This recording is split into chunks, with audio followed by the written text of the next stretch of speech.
o dia da expiação. O dia da expiação era uma ocasião extremamente especial, sendo considerado por Israel o dia mais importante do ano. Porque era o dia em que os pecados eram removidos para sempre de Israel. Tá? Era removido para sempre do santuário. Este tema é de suma importância para a gente compreender o tema do santuário como um todo. A grande importância de se entender o tema do santuário é porque tudo no santuário fala de Jesus. O santuário não é mais importante que Jesus. Tá? Quando Ellen White diz que a correta compreensão do ministério do santuário celestial constitui o alicerce de nossa fé, é porque tudo no santuário fala de Jesus. O personagem principal do Antigo Testamento é quem? Jesus. O pessoal diz, no Antigo Testamento é Deus o Pai, no Novo Testamento é Jesus Cristo. Não. O personagem principal de toda a Bíblia é Cristo. E o personagem principal do santuário é Cristo. Desde o altar do holocausto lá fora, eu vou tentar reproduzir um videozinho aqui, qualquer coisa eu repito ele, viu? Observem aqui rapidinho. Está dando para ver? Um pouquinho, né? Bem no comecinho aqui, ó. Altar do holocausto. Tem que ter uma pia, ó. Quando você entra, do lado esquerdo tem o candelabro. Do lado direito tem a mesa com os 12 pães. Na frente, perto da cortina, o altar do incenso. E lá dentro do Santíssimo, a Arca da Aliança. E o que, que tem dentro da Arca da Aliança mesmo? Os 10 mandamentos da lei de Deus. 10 ou 9? 10, né? Também contei que foi assim. Eu vou botar aqui, ó. Lá dentro do Santíssimo, que é onde se concentrava em especial a ministração do sumo sacerdote, olha o que tinha lá dentro. Ó. A Arca da Aliança. Esse aqui é o sumo sacerdote ministrando lá dentro. Só que quando o sumo sacerdote ia ministrar, ele ministrava com a roupa do sacerdote comum. Ele ministrava com aquele turbante de linho branco. Não era com essa aqui não. Era com a roupa de linho branco. Diz, inclusive, Ellen White fala que isso simboliza o fato de quando Cristo deixou a sua glória e velou a sua glória na humanidade. Ele vestiu as roupas do homem comum. Era como um sumo sacerdote que vestia as roupas do sacerdote comum para poder oficiar no santuário. Tá? Os irmãos estão vendo aqui que existem 2 anjos aqui? Tá? A imagem aqui, ela está simbolizando, viu? Os anjos lá não são anjos de ouro não, viu? Porque algumas pessoas pensam assim, não, aqui na terra era uma arca de ouro e tinha 2 anjos de ouro, ouro batido, ouro puro, não tinha madeira nos anjos, era desenhado, moldado, como alguém molda um bonequinho de barro, né? Só que isso na terra. No santuário celestial são 2 anjos de verdade. Antes de sua queda, antes de sua rebelião, um deles era Lúcifer, o primeiro deles. O segundo era Gabriel. Lúcifer cai, Gabriel assume a primeira posição, e quem é o segundo? Só Deus sabe, eu não sei não. Alguém souber. Tá? Mas são 2 querubins chamados de querubins cobridores. Por quê? Porque eles estão em cima da coberta da arca que se chama... Como é que se chama a tampa da arca? Propiciatório. Tá? Tem a arca, essa parte de baixo aqui, que de acordo com o Grande Conflito, página 433, diz que ela chama de um mero receptáculo. Mas sabe por que ela chama de mero receptáculo? Porque o importante não era a arca. Sabe o que era importante? A lei que estava dentro da arca. Os 2 querubins cobridores no terrestre, eles foram feitos de forma que eles ficavam um de frente para o outro, com a asa estendida, a outra junto ao corpo e olhando para baixo. Por que eles olhavam para baixo? Por causa da lei de Deus, não era por causa da arca. Era por causa da lei de Deus que estava dentro. O santuário, ele foi ordenado ao povo de Israel que erigisse um santuário por causa do pecado. E o que é o pecado? Transgressão da lei de Deus. É por causa da lei de Deus. E o que é a lei de Deus? Se não o caráter do próprio Deus. É a expressão do caráter de Deus. Por isso que os anjos tinham tanto interesse nessa lei. Por isso que eles ficavam olhando para baixo. Eles ficavam olhando para o outro, não. Ou desatentos. Eles estavam focados, olhando para a lei de Deus. Quando Moisés desce do alto do Monte Sinai, Êxodo capítulos 19 e 20, você observa todo o acontecimento que se dá ali. Né? Trovão, cai pedra e fogo. Os irmãos já leram? Êxodo capítulo 19, a manifestação. Comparem com Apocalipse 11 e 19. Quando João vê o céu se abrindo, ele vê o santuário de Deus no céu, vê lá dentro do santuário de Deus no céu a Arca da Aliança, e a cena que ele escreve: e eu vi vozes, trovões, né? E grande saraivada. Comparem com esse 19. Por quê? Por que ele viu isso tudo? Por causa da lei de Deus. O mesmo que aconteceu em Êxodo 19 é demonstrado para João de forma semelhante em Apocalipse capítulo 11, versículo 19. Tá? É importante entender que o ministério do santuário terrestre existiu porque a lei de Deus foi transgredida. Se ela não houvesse sido transgredida, não precisaria ter sido feita uma cópia do santuário celestial aqui na terra. Sempre vai envolver a lei de Deus, o caráter do Senhor. Tá? Quem gosta de estudar aí, se não gostar, tem que pegar o gosto. Quem é esse homem aqui? Da ilustração, é só ilustração, viu? Mas quem já leu a história do movimento adventista, né? Quem é esse cidadão aqui? Irã Edson. No princípio, o movimento milerita, né? Eles estudaram a mensagem de Apocalipse, de Daniel capítulo 8, versículo 14. E eles entendiam que a purificação do santuário, que fala o texto, que diz assim: até 2.300 tardes e manhãs, e o santuário será purificado. O entendimento era de que a terra era o santuário. Por não compreenderem que o tema do santuário foi interpretado errado no evento.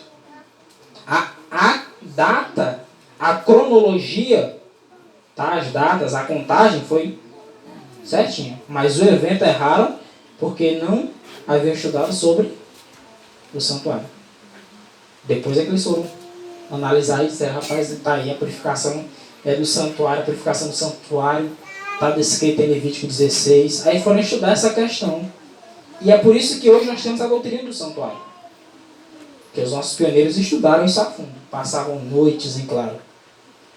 Ela está sendo solapada pelos pastores modernos, os quais Ellen White já falou contra. Mensagens Escolhidas, volume 1, ela diz: estão entrando novos pastores e estão colocando por terra a verdade de Deus.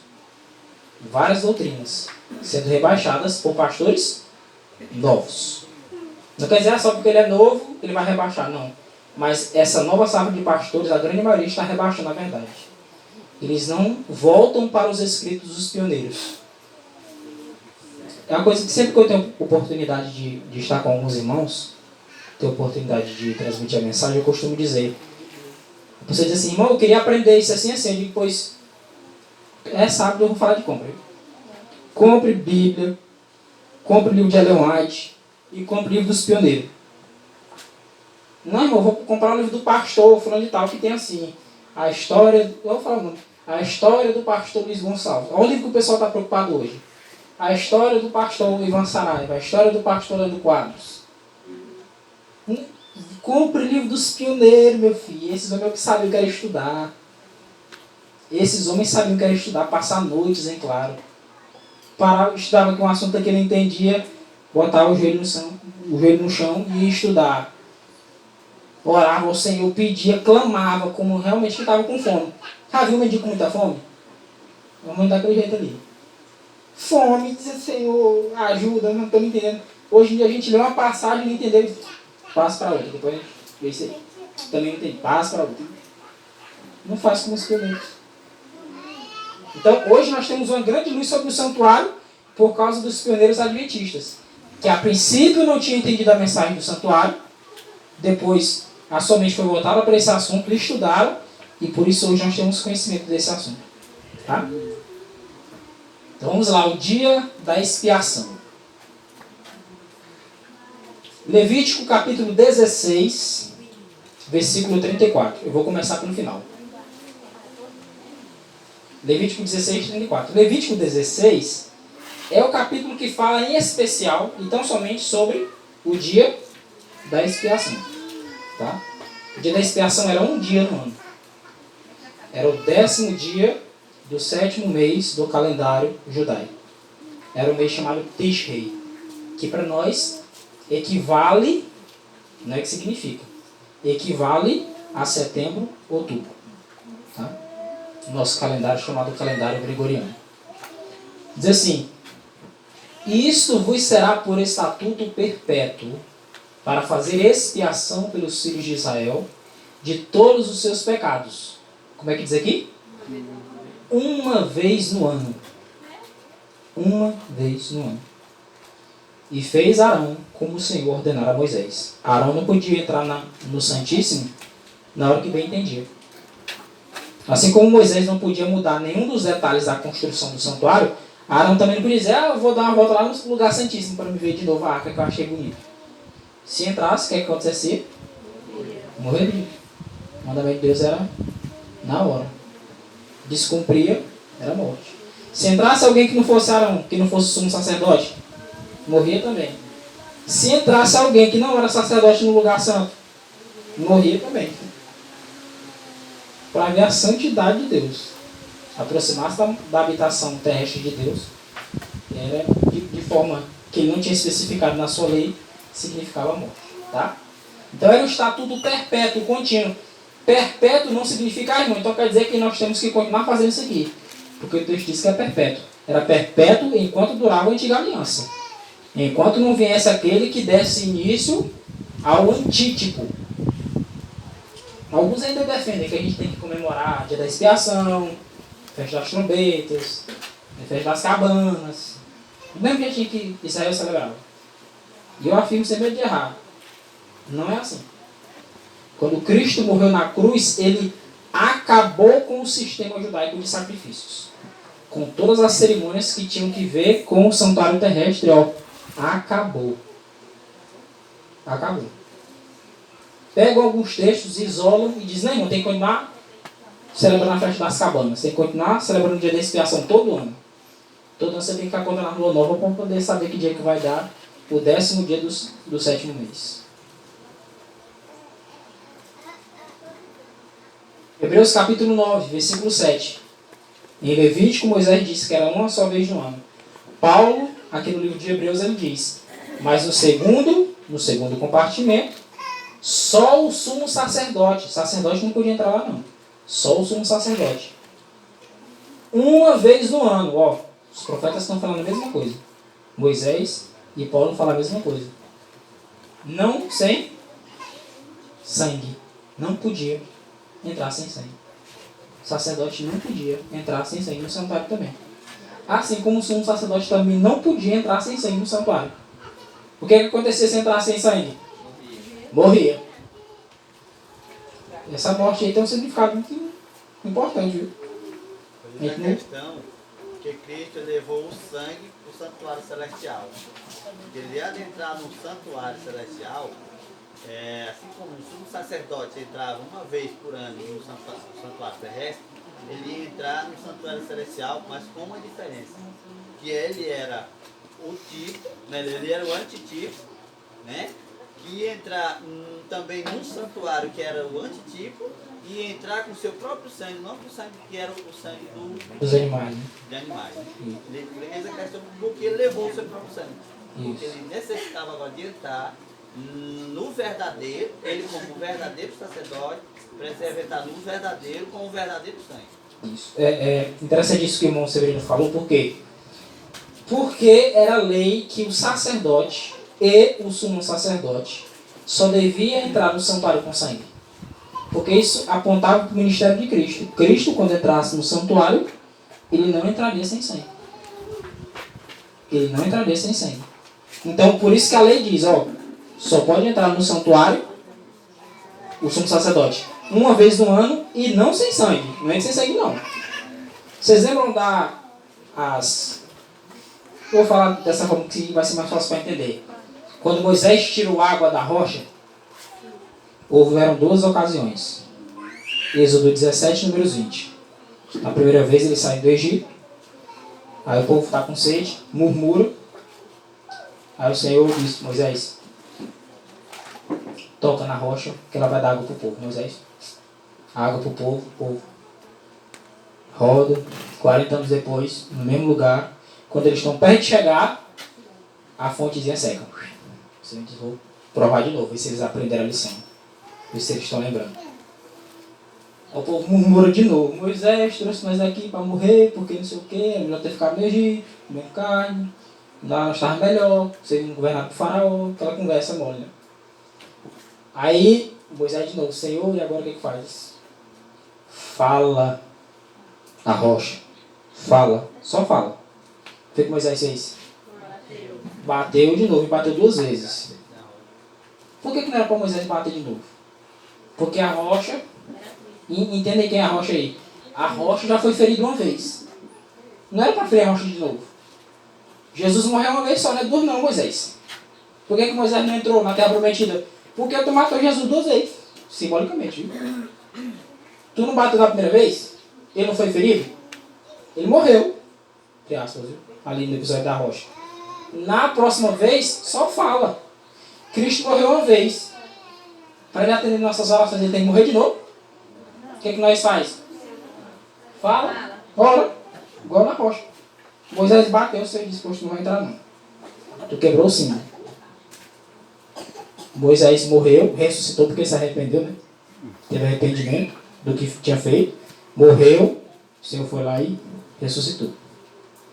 Mas porque ele quebrou o símbolo, o Senhor disse, tu não vai entrar na terra prometida. Assim também era com um sacerdote e sumo sacerdote. Se você quebrar o símbolo, você vai morrer. Não quebra o símbolo não. Porque aí o povo não vai entender a mensagem.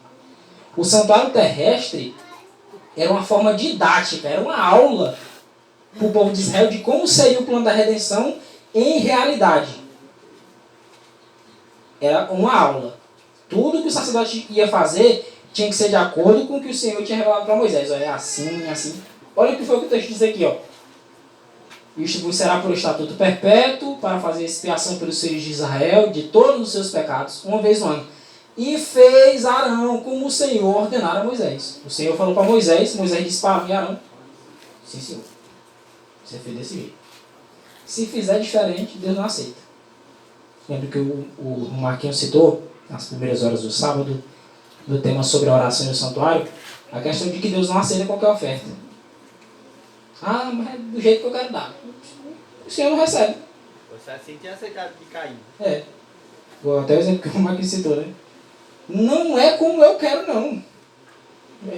Jesus na humanidade disse isso, né? Senhor, se possível, passa de mim esse cálice.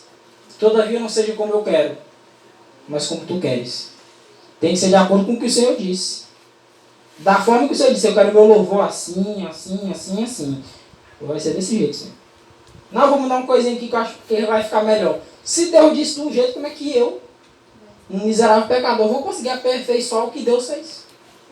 Do jeito que o Senhor disse, nós faremos. O Senhor costumava dizer isso. E na frente cair, né? Então, no segundo compartimento, quem quiser conhecer um pouquinho no Novo Testamento sobre o ministério do santuário terrestre, Hebreus 9. Vai falar dos 2 compartimentos. Tinha o tabernáculo em si. O tabernáculo em si eu costumo comparar com a casa. Fica fácil de entender. Muita gente tem a casa e tem um muro, né? Imagine o tabernáculo como sendo uma casa de 2 cômodos. Um cômodo um pouco grande e um cômodo um pouco menor. Esse cômodo chamava-se, primeiro chamava-se lugar santo. O segundo chamava-se lugar santíssimo. Por fora tinha o que a Bíblia chama de pátio, né? Para você entender melhor, é como se fosse um muro. Tá? É porque lá a linguagem é diferente, mas era um muro que ficava ao redor. E tinha os móveis. Cada móvel desse representava Cristo. Cada móvel. O altar do holocausto representava Cristo. A pia representava Cristo. Ó, o altar do holocausto, onde Cristo morre. A água representa Cristo como um símbolo de purificação. Quando entra no santuário, do lado direito, quando o sacerdote entrava, do lado direito, tinha o candelabro com 7 castiçais, né? Esquerdo, perdão. Falando direito aqui. Do lado esquerdo ficava o candelabro com 7 castiçais. Que eram as luzes, né? Lá não tinha lâmpada nesse tempo, né? Aquelas lâmpadas acesas. Isso. Jesus disse assim, né? Eu sou a luz do mundo. Do lado direito, né? Do lado direito ficava a mesa com a proposição. Jesus que disse assim, não, eu sou o pão vivo que desceu do céu. Não é assim? O altar do incenso simboliza o quê? Quem viu a pregação do irmão Marquinhos vai lembrar. Claro, o que é que simboliza aquele incenso? E tem outro símbolo também. Cheiro, justiça. Quando a gente ora, quando a gente canta, quem sabe cantar, né? Quando a gente canta, quando a gente prega, quando a gente faz alguma coisa para Deus, sempre sai maculado. É como que sai isso fedendo. Imagine aí, todo contaminado, todo sujo. Fedendo. Aí chega em Jesus, para a oração poder chegar até o Pai, ele pega o incenso, entre aspas, o incenso não é literal, e vai misturar o quê? A sua justiça. No antitipo ele mistura justiça. Tem um texto que fala que ele purifica com as gotas do seu sangue. Isso, com as gotas do seu sangue. Porque alguém pensando, ele vai pegar incenso também, vai pisar um incensozinho, vai... Não, é a sua justiça. Passa por Cristo, Cristo com o seu sangue purifica a oração, ou, melhor dizendo, os nossos atos de adoração, e aí sobe para o Pai, cheirando, perfumado. Se não, o Pai... Aí, agora tu imagina o camarada vai direto pro Pai.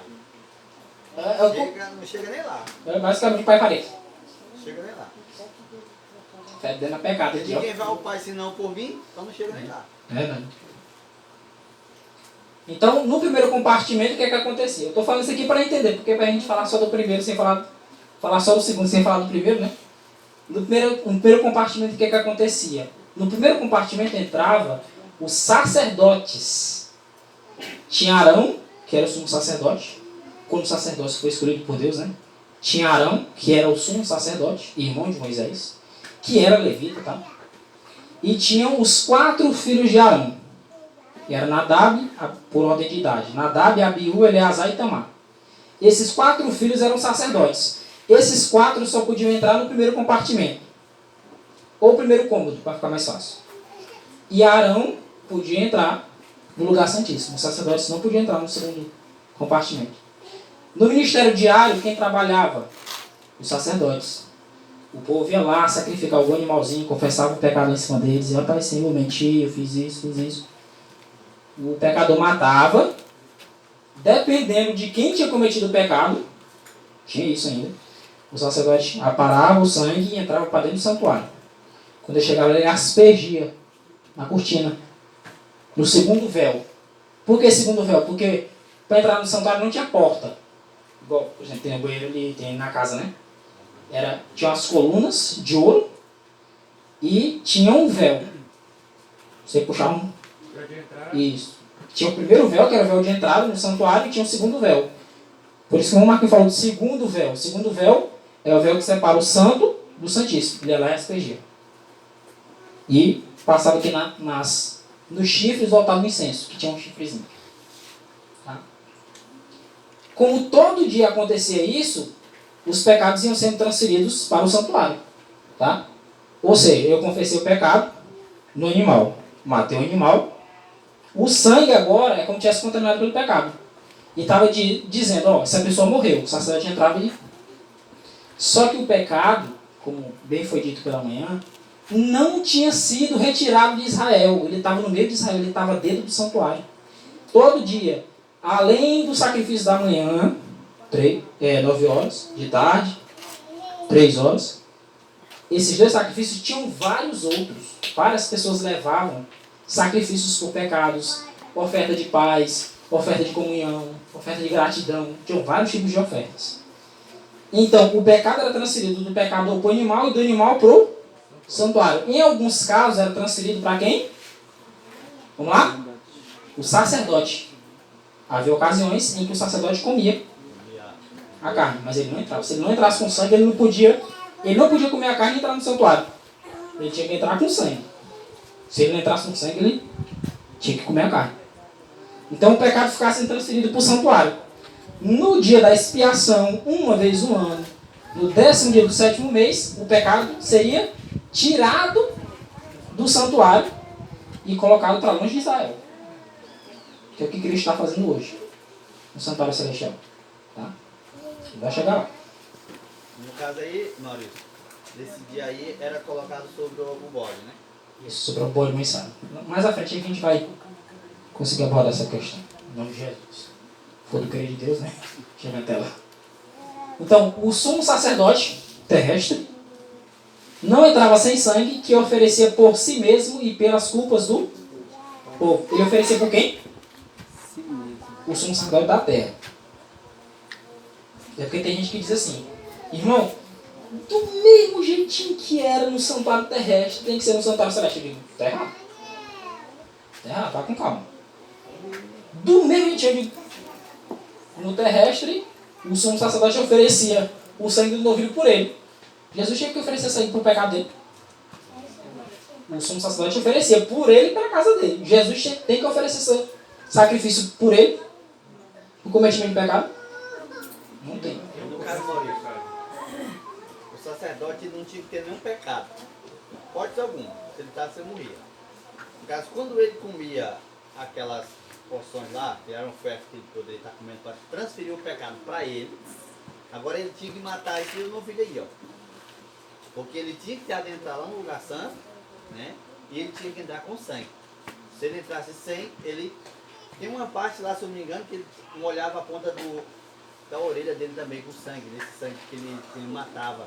Mas no caso era consagração, não era o dia da expiação. Não, não é outra coisa. Era consagração. O período da consagração foi feito com o sumo sacerdote e os sacerdotes, né? A questão do dedo, dos dedos. Não vai chegar lá, que fé em Deus. Aí diz aqui, ó. Porque naquele dia se fará expiação por vós, para purificar-vos, e sereis purificados de todos os vossos pecados perante o Senhor. Mas por que era naquele dia? Porque o pecado tinha sido apenas transferido da pessoa para o animal ou para o sacerdote, no caso, e depois para o santuário. Tá? Então, no dia da expiação, era que acontecia realmente a purificação, porque o pecado era tirado do meio de Israel. E como até o irmão Jesus citou, quando você confessa o pecado, de imediato você não remove não. Tá? Precisa ser feito o processo da expiação, de tirar do registro. Tá aqui, ó. Senhor, perdão. Aquele que confessa e deixa, né? Provérbios 28, 13. Aquele que encobre suas transgressões nunca prosperará, mas o que confessa e deixa, alcançará a misericórdia. Confessou, deixou, pelo poder de Cristo, obviamente. Aí o Senhor derrama seu sangue. Derramado o sangue, é como se fosse anotado um nomezinho na frente assim, ó. Maurício, perdoado. Fica lá. Mas está aqui ainda, não está apagado não. A pessoa olhar assim, Maurício mentiu, está aqui na frente, mas está perdoado. Mas está lá o registro ainda. O dia da expiação é para tirar lá de dentro, ó. E colocar em quem realmente instiga, em quem realmente impulsiona o homem a cometer o pecado. Tá? Na verdade está cancelado, né? Cancelado. Apagado só no último momento. Verdade. Daniel 8,14. E ele me disse, a gente não vai entrar na profecia em si, porque é muito comprido esse aqui, tá? Até 2.300 tardes e manhãs o santuário será purificado. A purificação do santuário é isso, é tirar os pecados que foram transferidos para o santuário. Foi transferido para o santuário é purificado quando os pecados são retirados do santuário. Tá? Alguém tem dificuldade de entender, Maurício? Porque as pessoas vão dizer assim, como lá no céu tem pecado? Porque está falando de purificação e no céu já é purificado. Aí é onde as pessoas têm dificuldade. Não entendem que os pecados, quando é confessado e levado para Cristo, ele vai estar lá no santuário celeste. Então ele está fazendo esse trabalho. Então havia necessidade de uma purificação do santuário, passando por todo esse processo, à sombra daquele típico terrestre lá no dia de Moisés. Então o pecado se faz necessário ser retirado de lá e colocado ele no verdadeiro culpado, que é Satanás. Vemos também Vemos também uma coisa interessante, né, eu analisando esse assunto também, eu percebi que haveria uma necessidade, sim, eu vou ver o porquê, né, o porquê de a purificação ser dentro do santuário, né, rapaz, dentro, por que não podia ser fora? Porque o pecado se originou dentro do santuário, lá no céu. Por isso a necessidade de uma purificação dentro do santuário.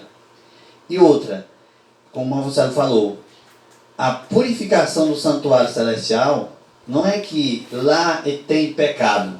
Originou-se lá, mas lá não tem pecado. Lá tem o quê? Os registros. Né? Os registros dos pecados estão lá. Então os pecados perdoados estão todos registrados lá. Tá? Por isso a necessidade de uma purificação, para que todos os pecados, todos os registros sejam limpos de lá e sejam tudo purificados como era antes do pecado. Né? Então, nesse período de purificação do santuário que era feito no passado, né? Se você analisar bem ali nos livros lá do registro dos Pentateucos, você vai ver ali que a forma como o povo de Israel eles se comportavam no dia daquela expiação, no dia daquela tirada de pecado de lá, né? Se comportar de uma forma, né, uma grande comunhão, oração, pano de saco, uma forma totalmente de humilhação. Hoje, da mesma forma como Cristo está oficiando, né, no santuário celestial, há registro também ali. Nossos nomes estão lá também. Nossos registros estão lá. Ou seja, dos que já morreram, todos os que estão lá.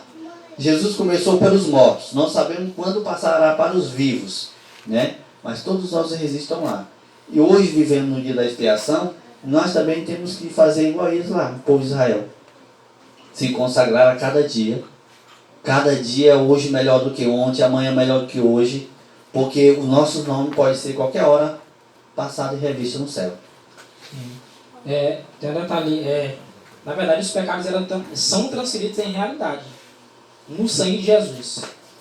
Todo pecado que a gente confessa, ele é transferido em realidade para Cristo. Por exemplo, no ritual do santuário diário, né? O pecador confessava o pecado do animal, né? Não era, nesse caso não era apenas registro. Ele confessava o pecado era de fato transferido. Nesse caso era simbólico, né? Porque era transferido ali para aquele animal.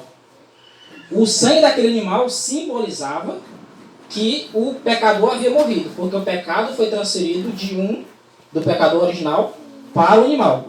Do animal, por intermédio do sangue, era transferido para o santuário. Então, por isso que era a necessidade de remoção do pecado. Purificação por isso, porque o pecado era transferido para o santuário. Então, ele tinha que ser tirado. Eu lembro até da pergunta do irmão Ailton, que ele fez uma vez, eu não soube responder, não sei ainda. E quem souber pode responder. Como era que tinha a limpeza do santuário, né? Escrituristicamente falando. Mas o que a gente tem escrito é falando dessa purificação cerimonial, né? No caso do terrestre. Que a gente vê os textos. Era a retirada do pecado que era transferido para o animal, por meio do seu sangue transferido para o santuário, ou por intermédio da carne transferido para o sacerdote, e depois por intermédio do sangue do novilho, no dia da expiação, transferido para o santuário. Aí era levado lá para dentro os pecados que o sacerdote carregava em si, depois era removido por intermédio do bode emissário. Era tirado de lá, o Senhor confessava no bode emissário, e o bode emissário carregava os pecados. Tá? Fala aí. A questão do santuário deixa a coisa tão clara que dá para esmiuçar. Para não entender essa questão do santuário celeste, entendendo a do santuário terrestre fica fácil de compreender, né? Por exemplo, o pecador chegava na entrada ali do santuário, do pátio, já confessava os seus pecados para o bode. Há uma transferência de pecado, transferência sobre transferência até chegar dentro do santuário. É por isso que está os registros lá, porque esse pecado realmente está lá. Através do sangue, que o sangue, a vida está no sangue. Quando o sangue era apresentado, significa dizer que foi cumprida com o quesito da lei. A alma que pecar essa. Porém, a providência de Deus foi substituir também, né, provisoriamente aí, o cordeiro, para que morresse, por causa da transgressão da lei. Então o pecado ia do pecador para o bode, para a vítima, da vítima através do sangue, e às vezes quando o sacerdote comia carne, o pecado significa dizer que ele ia levar o pecado do povo, e até chegar lá no santuário, lá dentro. Assim também é o santuário celeste. Eu aqui pequei, me arrependi, confesso meu pecado ao Senhor. Para onde vai o meu pecado após perdoado? Para Cristo. O pecado foi transferido de mim para a vítima. Que Cristo foi a vítima. Ele é tanto a vítima como o sacerdote. E agora dele tem que adentrar para dentro do santuário. E esse dia da expiação é exatamente para isso, para remover isso de lá. E colocar no Azazel, que é Satanás. E ele vai pagar por isso. Agora Satanás não tem interesse que nós nos salvemos. Porque se nós nos perdermos, nós vamos levar o fogo do combustível que nós temos, que é o pecado. Agora, se nós colocarmos sobre Cristo, esse combustível todinho vai para Satanás. Então, significa dizer que os santos que serão salvos, o fogo deles tudinho vai para cima de Satanás. Ele não quer. Porque vai para o originador. O originador do pecado é que vai sofrer as consequências. E consequências eternas. Amém. Uma pergunta. Para todos entenderem. No caso, os pecados que são confessados hoje, né? No momento que Cristo agora já está no lugar santíssimo, tá? Ele não há necessidade agora de ele entrar no lugar santíssimo, porque ele já está lá, né? Pela fé, nós sabemos que Jesus está lá diante do Pai, nós confessamos nossos pecados a Ele, como o senhor falou aí. Ele agora, como a vítima, nosso pecado passa para Ele. E agora o que vai ser feito? O seu próprio sangue. Tem até um texto que diz que quando nós pecamos é como se matasse Cristo, crucificasse Cristo novamente, né? Cristo agora sangra por nós quando há arrependimento genuíno, claro, né? E agora o nosso pecado é perdoado. Mas por quê? Porque alguém morreu. Que a alma que pecar, essa morrerá. Pagou o preço. Né? Jesus paga o preço ali, você crucificou Cristo novamente. Né? Então o sangue é vertido ali. Não é necessário agora de entrar no santuário, porque ele já está lá. Né? Porque já está fazendo uma obra lá. A obra já está em andamento. Né? E a gente confessa o pecado e ele já faz ali o trabalho diante do Pai, porque ali ele já está. Né? Sendo que esse pecado não está sendo retirado de lá ainda. Não é isso? Chegará o momento, quando ele sair do santuário, esses pecados vão ser lançados sobre o seu verdadeiro originador. É porque são as E outra, fases, né? só terminando. Isso, só terminando. Agora, não pensemos nós nunca, possamos pensar em ninguém que, sem você confessar os seus pecados, você vai ser absolvido. Ninguém é perdoado sem confessar o pecado. Porque Cristo, ele conhece todos os nossos pecados, mas ele só verte o sangue, só serve de vítima e só serve de cordeiro, serve de salvador, se você confessar e se tiver necessidade de um.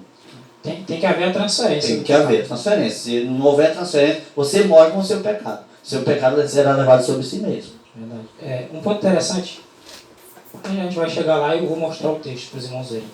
Alguém pode dizer, não, mas o dia da expiação era apenas de retirada. Não. Não era só de retirada, não. Tinha o novilho, por intermédio do sangue do novilho. O sumo sacerdote confessava o pecado do novilho e o pecado era transferido da casa do sacerdote, do sumo sacerdote e dos sacerdotes para o novilho, e o sangue era levado para o santuário. Era transferência de pecado para o santuário, no dia da expiação. Haviam 2 bodes. Havia um para Azazel, que é Satanás, que era para tirar o pecado do santuário e colocar em Azazel, que é Satanás.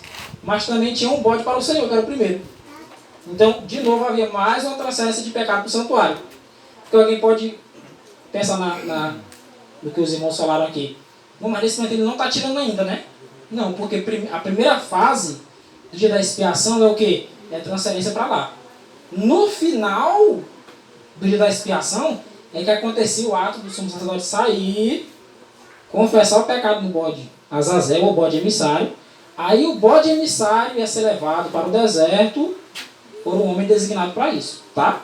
Então, mesmo no dia da expiação, tinha uma fase de transferência de pecado para o santuário e tinha uma fase de retirada de pecado do santuário. Então, alguém pode dizer, não, no dia da expiação é só para purificar, é só para tirar, né? Não, no dia da expiação ainda tem transferência. Por isso que a gente ainda pode confessar, senão ficaria assim, vivemos hoje no grande dia da expiação, né? Então, eu vou parar de confessar pecado agora, porque Jesus está só tirando. Mas não tem uma fase de transferência para lá ainda, né? É porque hoje, por exemplo, eu vejo assim, que essa fase aí simboliza a de hoje nós vivemos. Hoje o sacerdote está fazendo a expiação e tá tendo gente confessando pecado. Entendeu? Aí no caso, se o sacerdote não matasse um novilho naquele dia, como é um novilho que dia, ele morria. Entendeu? Ele tinha que matar um bode para o Senhor. Porque aquele último sacrifício que era feito, o sacerdote agora, ele ia se purificar agora para entrar lá dentro. Porque se ele não fizesse isso, ele morria. Verdade. Hebreus 9, versículos 22 e 23. Vou pegar alguns textos aqui do sermão do moço, sabe? Mas da Bíblia não pode. E quase todas as coisas, segundo a lei, se purificam com sangue. A gente já foi explicado isso pela manhã, né? E as purificações com fogo, com água, tá? Com a cinza da novilha, né? E sem derramamento de sangue não há remissão. Tinha que haver confissão sobre o animal e o animal tinha que morrer. Porque o pecador tinha que morrer. Mas para o pecador não morrer, o Senhor colocou um substituto. O que simbolizava que nós, pecadores, não é necessário que morramos. Se nós confessarmos o pecado sobre o nosso substituto, que é Jesus, nós somos perdoados, tá? De sorte que era bem necessário que as figuras das coisas que estão no céu assim se purificassem. Como? Com sangue, com derramamento de sangue. Havia pecado, havia derramamento de sangue para poder haver o perdão. Mas as próprias coisas celestiais com sacrifícios melhores do que estes. Só para completar o texto, eu não vou entender que eu não estou acrescentando nada.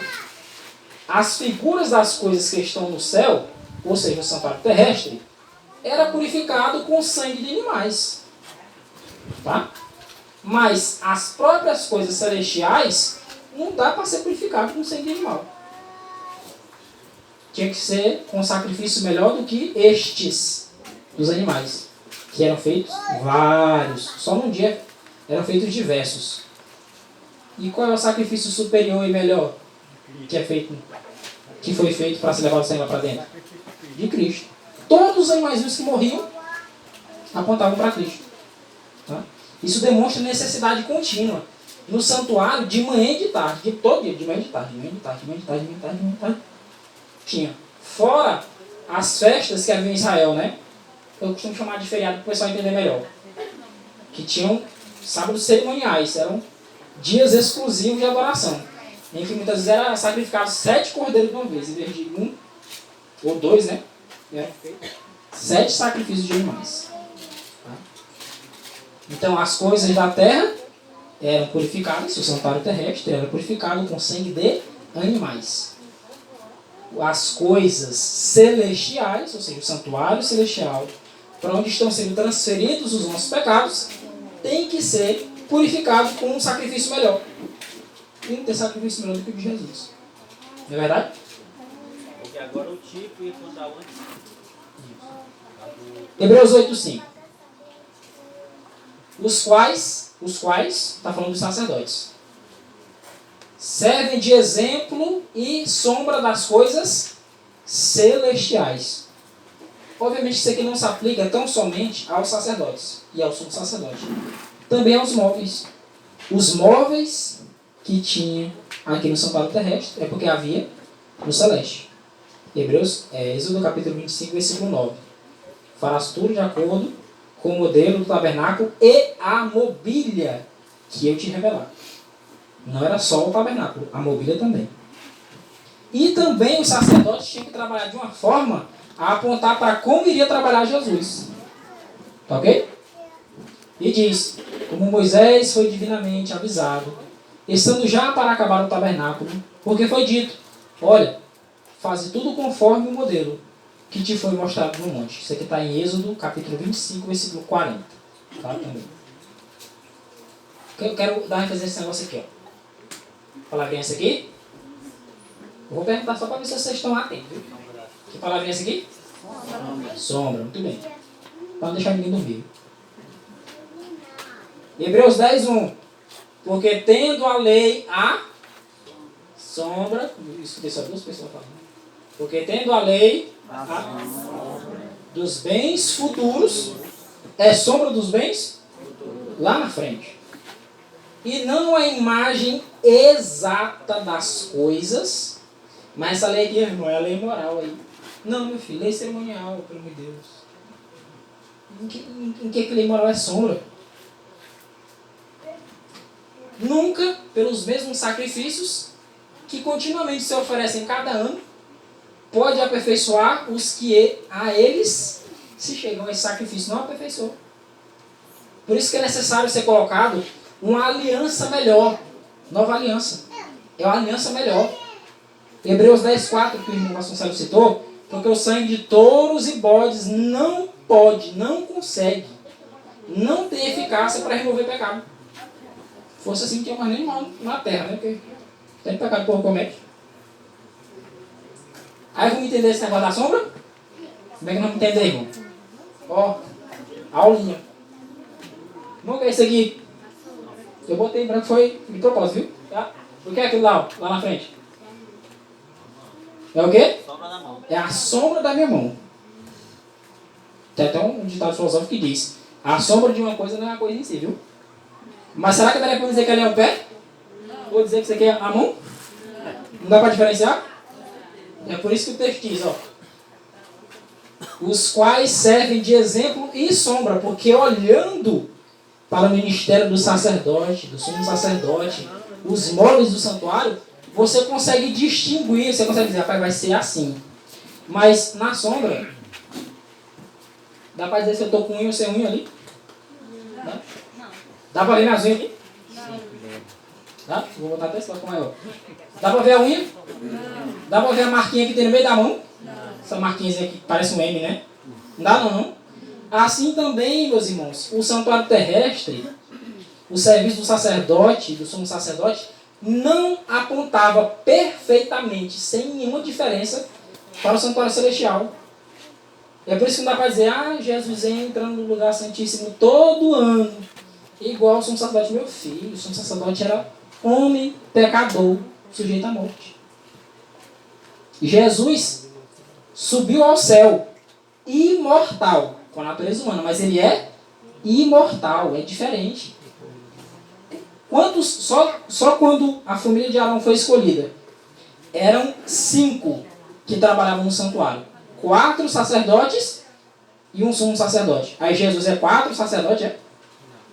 É Jesus, não sei quem, e o sumo sacerdote, é assim? Não, é só um. Tá vendo como não é perfeito? É porque a sombra não é perfeita, não. A sombra não mostra tudo, não. Dá só uma ideia. É imperfeito, tá? Aí vem a pergunta, o que vale mais? A mão do Maurício ou a sombra da mão do Maurício? Você pode, eu vou dar um exemplo, você pode pegar uma faca e bater ali, não dá nada. E vou achar a parede. Não dá nada em mim, não dói nada. Né?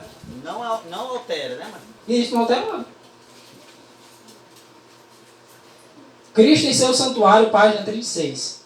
nas ofertas para o pecado apresentadas durante o ano, todos os dias do ano, havia sido aceito um substituto em lugar do pecador. Olha a misericórdia de Deus. Alguém diz assim, irmão, mas quanta crueldade. O bichinho morrendo sendo inocente. Tanto cordeirinho. Ele chega a citar um texto. Ele diz, muitas pessoas acham a Deus cruel, porque tantos animais tinham que morrer. Pois é, para tu não morrer, bonito. Era para nós não morrer. Só que também não era só assim. O Senhor começou a rejeitar o sacrifício do povo de Israel. Sabe por quê? Porque Israel estava tipo assim. Só dá uma ilustração aqui. Rapaz, eu estou pensando em fazer isso assim. Você quer pecar, mas tem um cordeiro lá ali no curral, ali, depois eu levo, mato e está perdoado. O pensamento era esse, muitas vezes. Pegava um animal de qualquer jeito e dizia assim, você está com a perna quebrada, não tem nada não, é só matar, é só levar o sangue e lá para dentro. E geralmente quem pensava assim, é porque a mente dos sacerdotes e do sumo sacerdote era igual. Aí por isso que o Senhor não estava aceitando mais. Eles pegam esse animal coxo, todo feio aí, e oferecem para o governador de você no jantar, ver se ele aceita. O Senhor não estava aceitando mais. Assim como o sábado de muitas pessoas, quando lá em Lamentações 2:22, se não estou enganado, o Senhor dispôs em esquecimento o sábado. Mas Isaías também fala. Sábado, a lua nova. Isso. Não é porque ele não queria mais a guarda do sábado. Ele não queria daquele jeito. Se é desse jeito aí, eu digo, ó, pode esquecer, não vai receber mais sábado de vocês, não. Tinha que ser da mesma forma como Deus tinha falado. Se não fosse dessa forma, Deus não recebia. Deus não é obrigado a receber nossa adoração de qualquer jeito. Hein, Maurício, chegou um momento lá que muitos filhos, eles não precisam levar não, meu pai já está levando. Então o sacerdote disse, o pai não levará o pecado do filho, nem o filho levará o pecado do pai. Cada um tem que levar o seu sacrifício lá, até os filhos têm que levar. Os pais tinham que ensinar os filhos a fazer isso. Ensinar, Então, mas o sangue da vítima não fizera, palavra é essa? Completa. O sangue da vítima não fizera completa expiação pelo pecado. E daí, como é que é isso? Apenas proveu o meio pelo qual o pecado, fora transferido para o santuário. Você falar?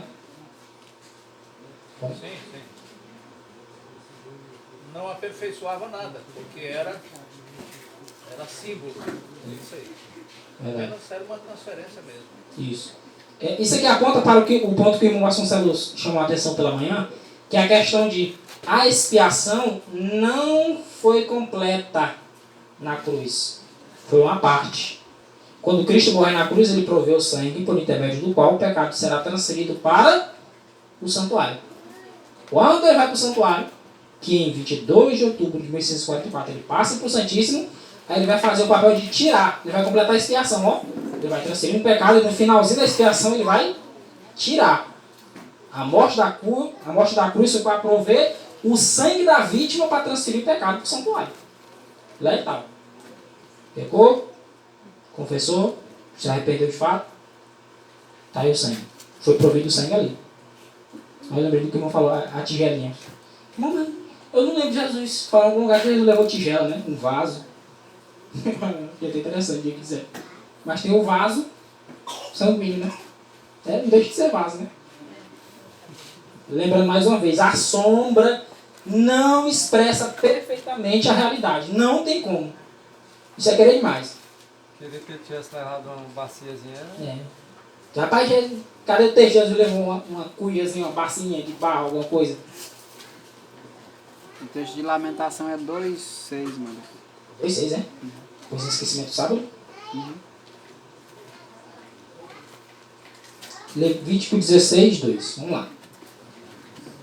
Disse, pois, o Senhor a Moisés. Ele não falava direto com Arão, ele falou com Moisés primeiro, né? Falou com Moisés falou com Arão. Tinha uma hierarquia. Tinha Moisés, Arão e Miriam. Todos os três levitas, viu? Eles eram filhos de levitas. Ele falou assim, Moisés, diz a Arão teu irmão que não entre no santuário em todo o tempo, viu? Basicamente, linguagem popular. O negócio não é bagunçado, não. Só de aninhando. O negócio é bagunçado, não é? Ah, eu tô com vontade de ir lá no santuário, lá. Não. Não entre no santuário em todo tempo, não. Para dentro do véu. Geralmente, quando aparece essa expressão para dentro do véu, em geral significa o segundo. Tá? Tem o primeiro e tem o segundo. No segundo não podia entrar. Na hora que quisesse. É aquele que Era está uma vez não. diante do propiciatório, da Isso. O Santo dos Santos ou Santíssimo. Diante do propiciatório aí. Para dentro do véu, diante do propiciatório. O que é o propiciatório? A tampa da arca. Irmão, o que é o propiciatório que eu não sei? A tampa da arca. Lá onde tinha os dois anjos feitos, tá? Os dois estava a querubins. presença de Deus. Sim. E a lei é a presença de Deus. Moralmente falando, Deus presente em sua lei. Isso. E tinha também a questão da Shekinah, né? Tinha uma glória. Uma glória visível em cima dos... entre os querubins, assim, ó. Isso. Justamente porque tinha a lei dele lá que representava o caráter. Por isso ficava lá em cima. Não porque não ficava montado no incenso. Porque a lei não estava montada no incenso. Estava aqui, ó. A lei estava dentro da arca, a glória ficava em cima da lei. A glória não estava lá por causa dos anjos. A glória não estava lá por causa da arca. A glória estava lá por causa da lei de Deus. Seu caráter. Isso. E por isso que era o lugar mais santo de todos, porque tinha a arca lá. E porque tinha a lei lá, e por causa da lei tinha a glória. Você disse, ó, fala para não entrar em todo tempo lá não, viu? Porque lá está a minha lei, lá está a minha glória. Lá está o meu caráter. Lá está o meu caráter. Se entrar em todo tempo vai morrer. Para que não morra. Ó a pena como era pesado. Para que não morra. Se ele entrar vai morrer, mas está avisado. Porque eu aparecerei na nuvem sobre e sobre é diferente. Porque sob Por cima. sob de baixo. Sobre com R, né? Sobre por cima. Então, eu aparecerei na nuvem sobre o propiciatório, em cima aqui, ó. Depois, A presença de Deus, parecia uma glória lá em cima, acima, microfone. sobre. Essa glória era sobre, acima nele, lá acima. E a lei de Deus reflete essa glória realmente. E Cristo estava acima, a lei estava dentro e Cristo estava acima. E de Cristo irradiava aquela glória. Na verdade é a presença de Deus, é o Shekinah.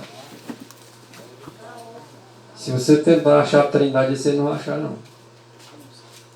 Você vai achar o sacerdote, Jesus Cristo, né? O sumo sacerdote, Jesus Cristo, né? E a presença do Shekinah. Ok? Quem é? Jesus Cristo. Ah, cadê o Pai? Oxe, o Pai estava lá. Cristo. O Pai está nele e ele está no Pai. Ele é a imagem do Deus invisível. E lá estava a presença do Deus invisível. Aquele que entrasse dentro, em qualquer tempo, até mesmo o sumo sacerdote, poderia morrer. Entra aquela questão que o irmão José falou de manhã. Ninguém vê texto escrito, né? Sobre a questão de puxar se morresse, né? Mas tinha umas argolas. Agora, para que não me pergunte para que aquelas argolas? Se era para meter uma corda nela, não me pergunte, que eu também não sei se está escrito. Não tem texto escrito, eu fico calado. Mas que estava cheio de argola, naquele, né? Estava, nos vestidos. Na ordem do vestido. Agora, para que as argolas? Tinha algum objetivo. Me pergunte por que eu ainda não sei. Isso acontecia toda vez, todo dia da expiação. Isso aí. Exatamente. Então, irmãos, Levítico 16:6. Eu estou resumindo porque se eu for pegar Levítico todinho, 16 todinho, é bem grande, tá? Depois Arão oferecerá o novilho da expiação, que será para ele. Por quê? Porque Arão era homem e pecador. Diferença de Jesus, homem, mas não pecador. Não cometeu pecado. Tá vendo como a sombra já não bateu certinho? Porque sombra e realidade é diferente. A sombra dá uma ideia, mas não é a realidade em si. E fará expiação por si, ou seja, por ele mesmo, Arão, e pela sua casa. Tanto na questão dos pecados cometidos por sacerdote, ou sumo sacerdote, que em Levítico capítulo 4 tinha 4 classes de sacrifícios, quando era pelo pecado. Tinha o pecado de um sacerdote, ou sumo sacerdote, tinha o pecado de um príncipe, tinha o pecado da congregação toda, que envolvia o sacerdote, e tinha o pecado de uma pessoa comum. Aí é onde era diferenciado, quando o sacerdote podia comer a carne e quando ele não podia. Se fosse pecado de sacerdote, ou pecado da congregação, que envolvia o sacerdote, ele não podia comer a carne, sabia? Sabe por quê? Era tipo assim, eu sou sacerdote, né? Aí eu vou lá, eu cometi um pecado. Aí eu ofereci o sacrifício, aí o Senhor, eu cometi esse pecado assim. Transferi o pecado de mim para o animal, né? Aí depois eu ia comer a carne de novo. Ele ia comer a própria Transferi o carne. pecado de novo para mim, né? Simbolizava ele queria comer a própria carne. É porque tinha a questão do pecado. Quando o sacerdote orava sobre o animal, no caso de um pecado que ele tinha cometido, ele transferiu o pecado dele para o animal. Aí quando ele comia, se ele comesse, ele não podia, se ele comesse a carne do animal, o pecado voltava para ele. É inútil isso. Então, o que ele fazia? Nesse caso, a carne não podia ser comida. Tinha que ser levado, tinha que ser matado, tinha que ser morto o animal, e o sangue tinha que ser levado lá para dentro. Quando o pecado era feito pelo sacerdote, né? Pelo sacerdote ou pela congregação. Porque quando era pecado cometido pela congregação, envolvia o sacerdote. Era o povo todo. Por ele e pela casa dele, porque alguns pecados tinham sido transferidos para o sacerdócio. Aqui o pecado é transferido do sacerdócio para o novilho, do novilho para o santuário. Você vai entender? É moço, né? Quando a gente escolheu o tema, a gente estava comentando, rapaz, é detalhe demais. Se fosse um mês, ainda não dava ainda. Só o dia da expiação, que é o meu tema aqui, eu resumi o máximo que eu pude. Não dá para colocar os textos tudo que tem, não. Tomará também o incensário, a gente entrou até no tema do João Martins. O incensário, cheio de brasas de fogo do altar, de diante do Senhor. Tomará também o quê? Incensário. Nesse caso aqui, é dia da expiação. O sumo sacerdote pegava o incensário. De diante do Senhor e os seus punhos cheios de incenso aromático moído. Pegava aqui. Tem um texto mais claro que diz que era 2 punhados que ele pegava, tá? De incenso, para ser colocado dentro do incensário. E o levará para dentro do véu de novo. Tá vendo? Dentro do véu geralmente significa lugar santíssimo, segundo véu. E porá o incenso sobre o fogo perante o Senhor, e a nuvem do incenso cobrirá o propiciatório. O que é o propiciatório?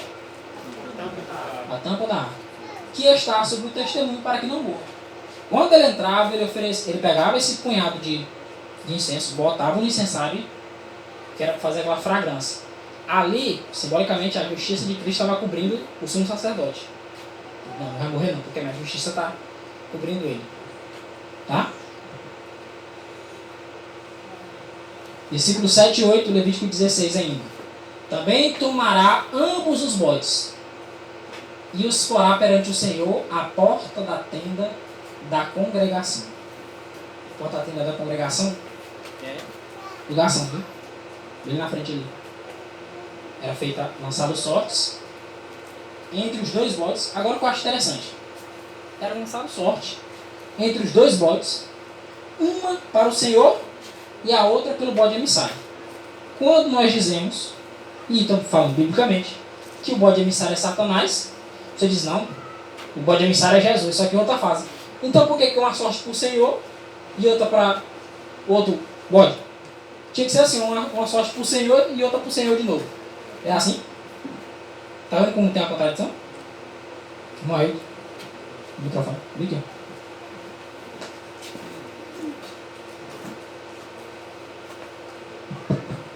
Senhor, quero tirar uma dúvida aí só com respeito à tenda da congregação. Se eu soubesse. Essa tenda da congregação é o santuário mesmo? É o lugar santo. Primeiro compartimento. Ah, então os 2 bodes, ele lançava sorte de frente à porta. Isso, na porta da tenda na da porta congregação. Da tenda. Isso. Que é a porta que é o primeiro compartimento, Isso. né? Primeiro compartimento. Tá. Então, você pode ver que no ritual era sempre feito ali, naquela questão do pátio. A única coisa que era feito fora ali do arraial de Israel era a questão, que eu me lembro, né? era a questão das cinzas da novilha vermelha. Tá? Que era levado por fora, era queimado, depois eram pegas as cinzas, colocado na água, que era para ser feito algum tipo de purificação. Como, por exemplo, por pessoas que haviam tocado em algum morto. Eles ficavam impuros e eram purificados com aquela água, banhados com a água. Tem até um texto mais à frente, eu acho que eu coloquei ele aí, que fala do altar do holocausto, porque no altar do holocausto tinha sangue. Por que não ia na pia? Porque na pia não ia sangue. No altar do holocausto, a tenda da congregação e o Santíssimo, o Santo dos Santos. Envolvia os três. Porque nos três era transferido sangue. Era colocado sangue nos chifres do altar do holocausto, quando o pecado não era levado para dentro. Não só o sacerdote comia, mas ele também colocava nos chifres do altar do holocausto. Quando entrava, o sacerdote jogava na cortina e colocava nos chifres do altar do incenso. Só você diferenciar o altar de fora de bronze, o altar de dentro de ouro. Aí no dia da expiação era transferido lá para dentro, o lugar santíssimo, pelo novilho e por esse bode aqui, ó, que era lançado sorte para o Senhor. Aí então era o altar do holocausto, tenda da congregação e o lugar santíssimo. Algumas versões falam só santuário, o que deixa um pouco mais difícil para algumas pessoas entenderem quando fala do Santíssimo. Tá? Tá entendendo aqui, ó. A maioria das denominações, quando estuda esse tema, elas entendem que o bode emissário representa uma outra fase do ministério de Cristo. Mas aí eu digo mais uma vez: por que foi lançado sorte? E por que era um para o Senhor e outro para o bode emissário? Porque não era só assim, vai, todos os dois é possível mesmo, né? Não, era lançado sorte, era diferente. Esse bode, o primeiro, derrama sangue. Esse segundo aqui morreu no deserto. Jesus morreu no deserto, não? Isso era apenas para receber um pecado. Isso. E por intermédio daquele primeiro, cantado pelo Senhor, recebeu os pecados provisoriamente, até no final da expiação, que aí era passado pelo Senhor. Representa isso. Verdade. A palavra deserto significa que os pecados teriam que ser esquecidos. Versículos 9 e 10. Então Arão fará chegar o bode sobre o qual cai a sorte pelo Senhor e o oferecerá para a expiação do pecado. Mas o bode sobre que cair a sorte para ser bode emissário, apresentar-se-á vivo. Ó, apresentar-se-á vivo. Jesus morreu, até você, né? Ressuscitou, mas morreu, não foi? A morte desse aí é certa, mas é depois. Isso.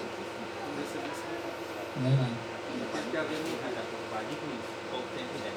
Apresentar-se-á vivo perante o Senhor, o bode emissário, para fazer expiação com ele. Qual é a diferença aqui, irmão? É porque um derrama sangue, o outro não derrama sangue, não. Não é feito sacrifício morto. Jesus foi morto. Satanás, o Senhor não chega e corta a garganta de Satanás, joga fogo. Tá? Destruição de Satanás é diferente.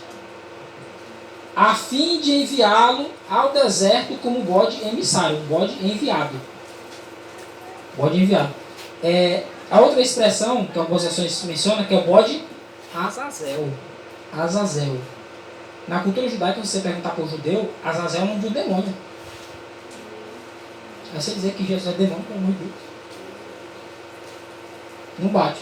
Você pode pegar uma enciclopédia judaica, tem uma enciclopédia judaica, tem pelo menos 2 volumes. Quando fala de Azazel, eles dizem: Azazel é considerado pelos judeus como o nome de um demônio. Como é que o povo vai conciliar isso? Você entenda o objetivo de tudo isso.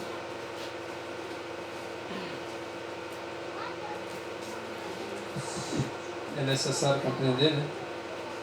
Porque já que o que foi oferecido aí pelo Senhor era para receber todos os pecados do povo, representando aí Cristo,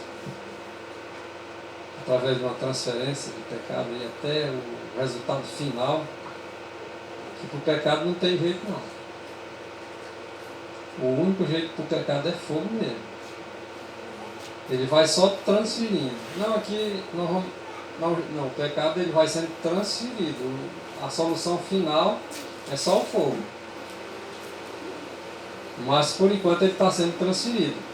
E para quem esse pecado no final ia ser também transferido para ser eliminado de vez? Para aquele que representa o bode emissário. Satanás. Ou Azazel, que é Satanás. Significa dizer que quando no típico que o povo era abençoado após a expiação, aqueles pecados ali eram colocados em cima do emissário, do bode, do Azazel. E havia uma pessoa específica aí, nesse caso, escolhida, determinada por ele lá, pelo Senhor, que fosse levar ele para o deserto. Por que levar para o deserto?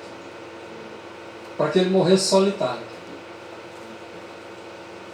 Representando que Satanás, no final da expiação que Cristo está fazendo, de ele abençoar todos os seus.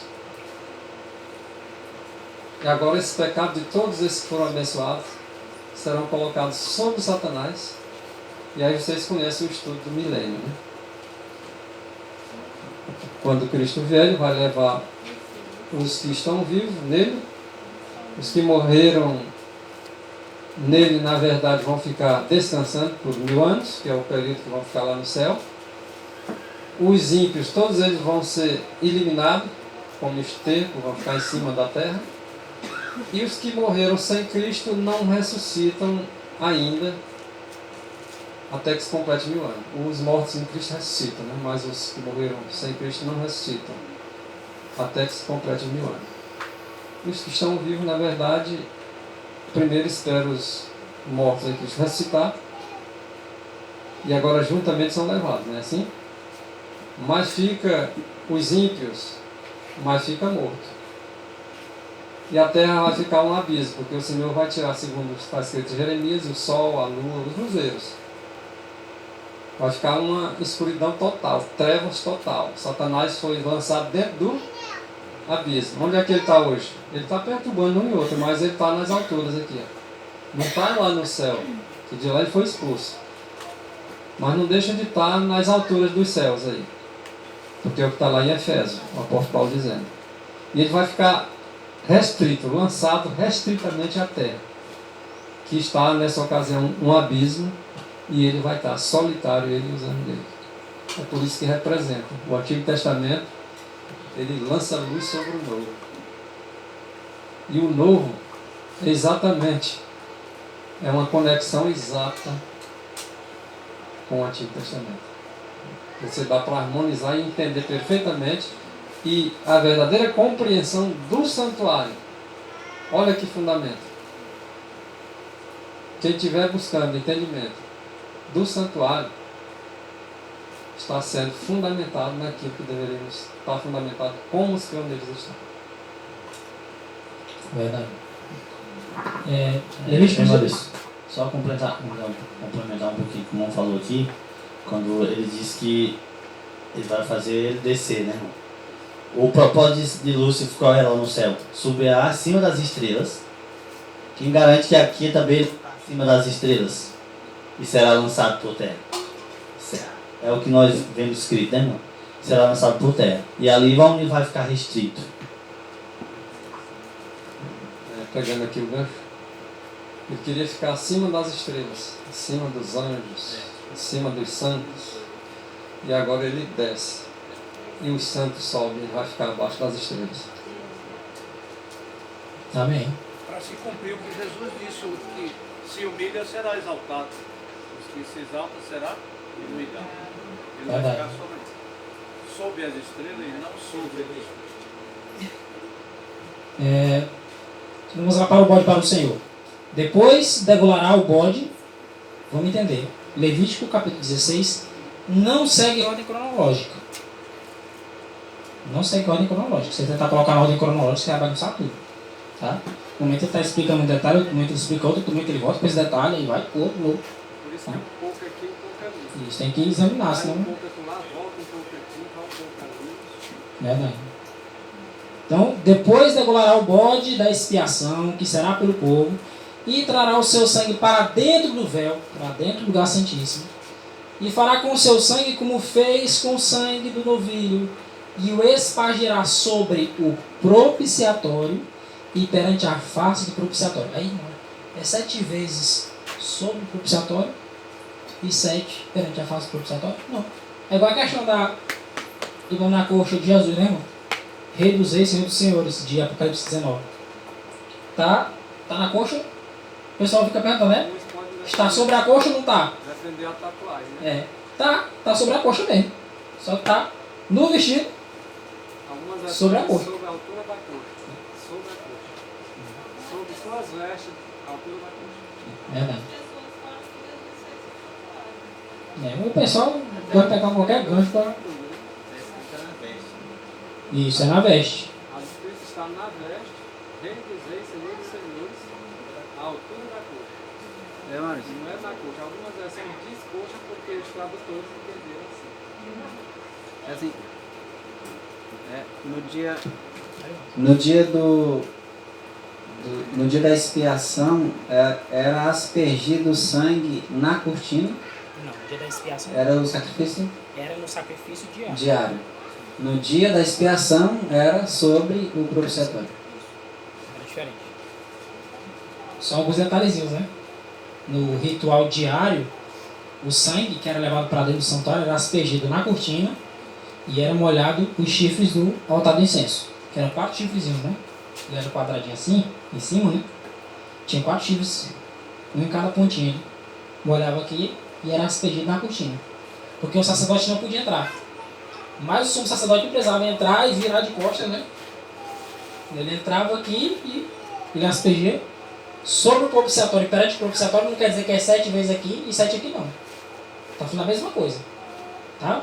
Sobre o propiciatório e perante o propiciatório. Porque ele estava assim, ó. Ele aspergia aqui, ó. Estava perante e sobre. O sangue caía sobre. Tá? Arão porá ambas as suas mãos, depois que era transferido para lá. Como é que acontecia? Arão vinha, confessava os pecados da congregação de Israel sobre o bode que era para o Senhor, todos os pecados, ele matava o animal, o sangue era parado, ele levava o sangue lá para dentro do Santíssimo. Aí ele aspergia 7 vezes aqui o propiciatório. Depois ele saía, era removido os pecados lá de dentro, ele ia confessar em cima de quem? Do segundo bode. O bode que era para Azazel. O que acontece aqui? Ó? E Arão porá ambas as suas mãos sobre a cabeça do bode vivo, e sobre ele confessará todas as iniquidades dos filhos de Israel. Israel mentiu, Israel murmurou, Israel apostatou aqui, Israel adulterou aqui. Entendeu? Todos os pecados eram tirados do santuário e jogados agora no bode Azazel. Ele era responsabilizado. Tá? E os porá sobre a cabeça do bode e enviá-lo-á ao deserto, pela mão de um homem designado para isso. Assim, aquele bode levará sobre si todas as iniquidades deles, do povo de Israel, à terra solitária. E o homem deixará o bode no deserto.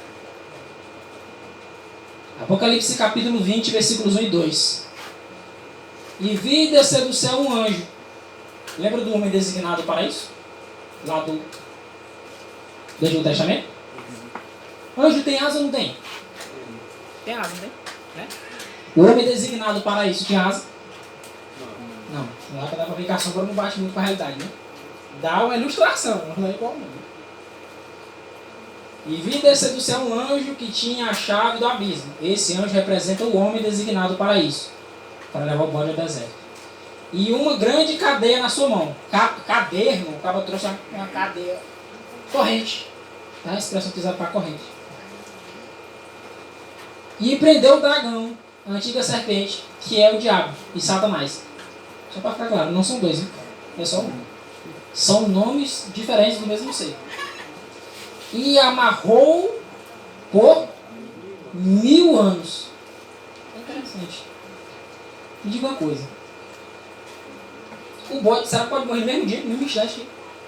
Chegava na terra solitária, ele ficava um tempo. E um dia para Deus é como 1000 anos. 2 Pedro 3:8, se eu não tenho nada. Viu? E Salmo 90, versículo 4. Um dia para Deus é como 1000 anos. Porque ele não morre imediato ali não, né? O anjo jogou lá dentro ali. Morreu. Não, morreu nos 1000 anos. Não morre. Assim como o bode não morreu no mesmo dia. Que era levado para o deserto. Ainda tinha um período, né? Passar fome. Igual o Satanás vai ficar passando fome lá, né? Lá no deserto, aqui na terra, desse povoado. Aí ficar querendo tentar alguém, não vai ter o que fazer, né?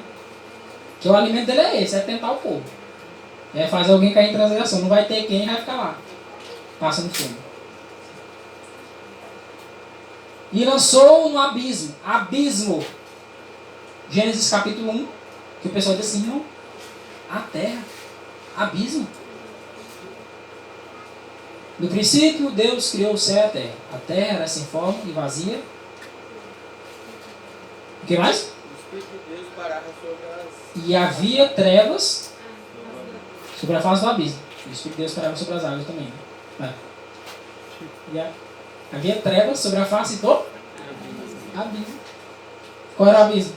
A terra estava tudo escuro. Versículo 2. Versículo 3. E disse Deus, haja luz. É que fica claro. Mas até então era escuro, não se via nada. Quando você olha para o abismo, você diz assim, ó. O que é abismo? Você olha e diz assim, ó. Não estou vendo nada no fundo. Você olha para a pedra e lá era tudo isso. A terra que era tudo escuro.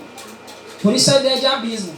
Se alguém disser, irmão, o abismo não é a terra, você diz, no começo não era assim? Era abismo. Era tudo escuro. Aí Deus criou a luz. Depois o Senhor tira os luminares, né? A terra fica escura, deserto, sem nenhum habitante, Satanás fica só. Ele está no deserto. Você pode estar no meio da cidade. Não pode mais enganar as nações, porque as nações, umas foram destruídas e as outras foram resgatadas, né? Você pode estar no meio da cidade, Imperatriz, que é uma cidade grande.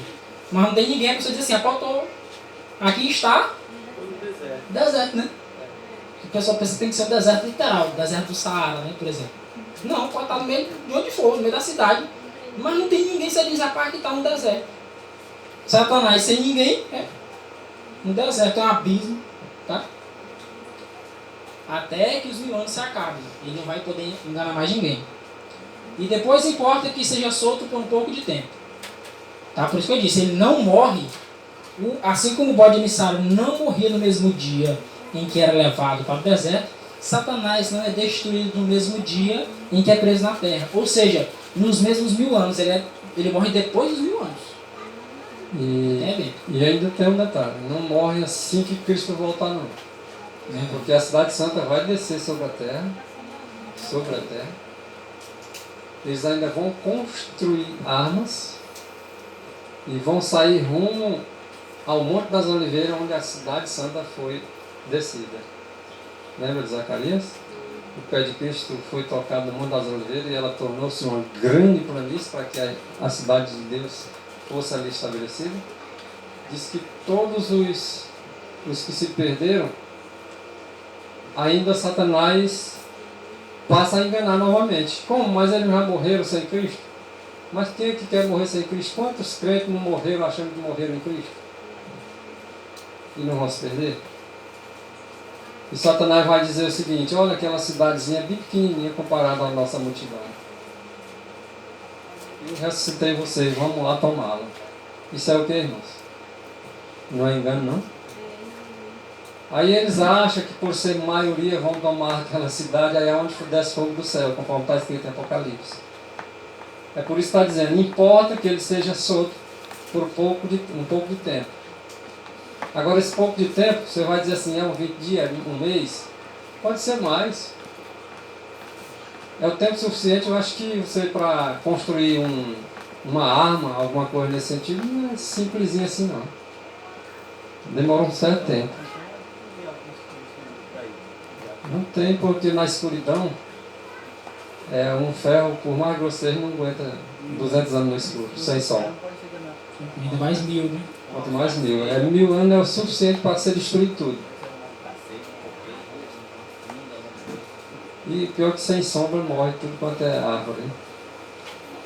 Então, é nesse sentido que agora Satanás sai enganar, porque ele agora é solto por causa que agora a cidade santa foi sentada sobre a terra, a presença de Cristo torna a clarear novamente o mundo. e agora ele, por algum momento, ele foi livre novamente por um tempo para ser destruído. E esse período de 1000 anos, para Deus é um dia, né? Um dia que os santos ficaram no descanso no céu, guardando o sábado, porque a questão do sábado do sétimo dia, para Deus 1000 anos é como se fosse um dia. E como a Terra está em duração cerca de 6.000 anos, e Cristo volta para que o seu povo possa descansar no céu. É um dia só de descanso para Deus, que é 1000 anos. Depois do 1000 anos, o que acontece? Acontece tudo isso aqui que vocês estão vendo. Satanás ressurge por um pouco tempo, acontece essa revolução que os ímpios vão ser ressuscitados, porque Jesus prometeu a ressurreição também para os ímpios, só que para ser condenado, né?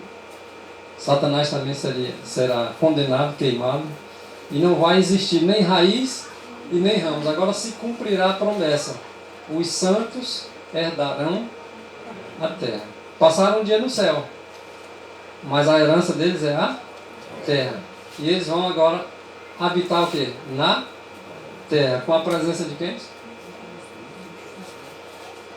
A transferência passa lá de cima para cá, que é o centro do universo.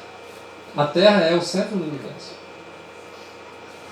E aqui vai ser o local da habitação de Deus. Imagina, irmãos, que privilégio. A capital do universo. Isso, capital. É a capital porque a Jerusalém é a capital. E ela vai descer e ficar na terra, então a capital vai ficar aqui na terra. Que privilégio. E como a cidade santa é iluminada pelo próprio Deus, né? Ele mesmo e o Cordeiro, né? É a luz daquele local. Ali está o trono de Deus ali. Já pensou? Os outros mundos vêm visitar a terra e nós ir visitar os outros mundos. Não é compensador? Mas é só pela fé, né? Porque para quem não acredita, isso aqui é ficção, né? É verdade. Levítico 25, 8 e 9 para a gente fechar. Talvez alguém vai perguntar, irmão, o que tem a ver isso aí? Eu ouvi falar do ano do jubileu. Para nós aqui, jubileu é o nome da pessoa, né? Mas aí significa outra coisa.